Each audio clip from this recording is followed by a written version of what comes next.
Good morning, everyone. Today we're going to talk about food safety, and our presentation, mostly the content is about problems in Taiwan. So our topic is food safety, and by our research question that who should take the responsibility for our health. And at the beginning, let me show you some charts which related to the death toll in Taiwanese people. Take a look at the list at the upper left. This is the list of top 10 causes of death in Taiwan. And unsurprisingly, cancer still got number 1, lasting for 32 years.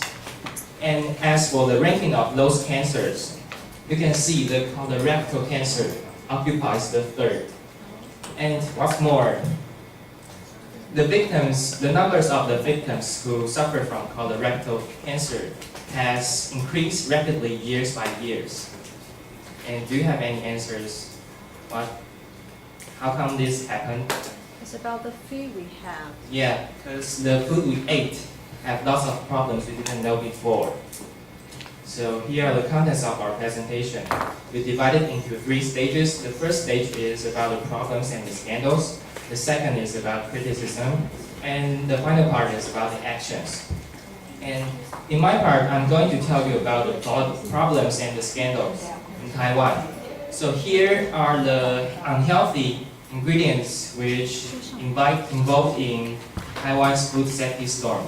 The first one is plasticizer, which was added to many kind of drinks, and it is not legal to add this kind of agent. However, many manufacturers still did.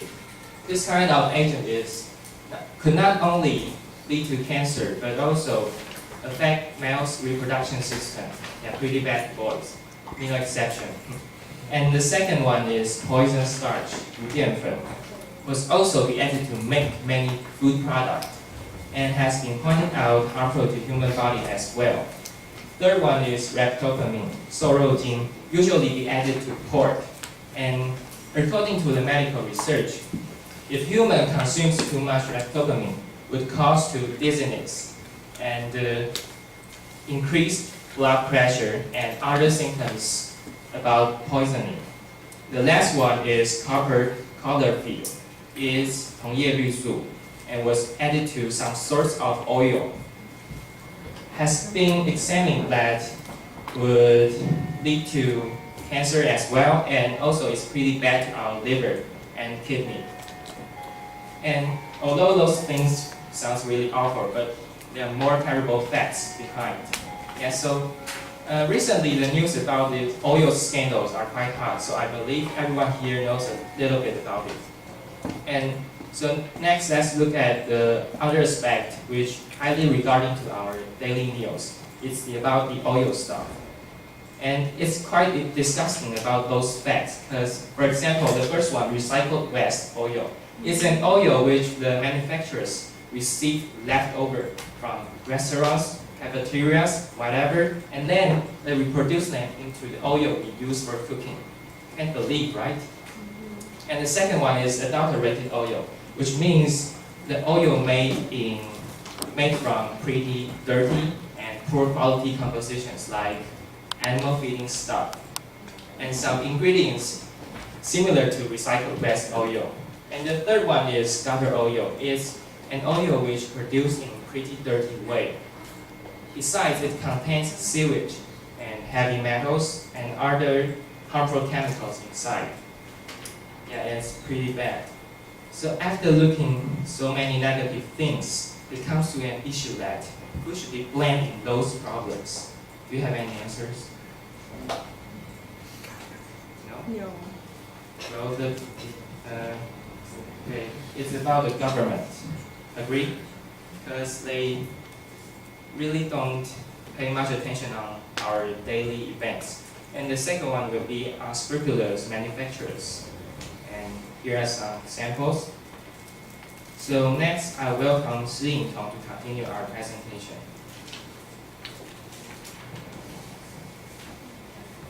Thanks for Tony's introduction of the terrible facts. And so after knowing what the problem is, let's take a look at who caused those problems. and we attribute the reasons into two parts. First is the market failure. What is the market failure? It means that the consumer information is incomplete. The consumer believe that the famous brands equal to the quality, and they trust the company's products very much. But the reason comes out totally different. For example, the Yingxin company. And the company, the producer, by making use of the consumer's trust, they instead of providing a high quality product, but give us the worst things. That is because when the company pursuing their self-interest, they forgot about the external harm. And third, we the consumer become the victim of the entire food safety problems. And next, we are going to talk about the government failure. And we conclude the three reasons of it. First is the bureaucratic lack of the enthusiasm. They doing things in a very low efficiency. That is, for example, the administrator inspectors the product very slowly and very not much positively. And third is whenever the election season comes, the candidates always over-promising the things that they can actually do, but they won't get any blame of it. And further, maybe they finally win the election and become the director of the department. They still won't have to take a political responsibility for it. And the third is the regulation. The regulation is too loose that it doesn't reach the purpose of the restriction. And when the inspector finds out a bad product, it just causes a tip of the iceberg of the company. So the producer won't be afraid of it. So these kind of things just occur again and again. And next, we are going to talk about what the action the government do. Let's welcome the Senate.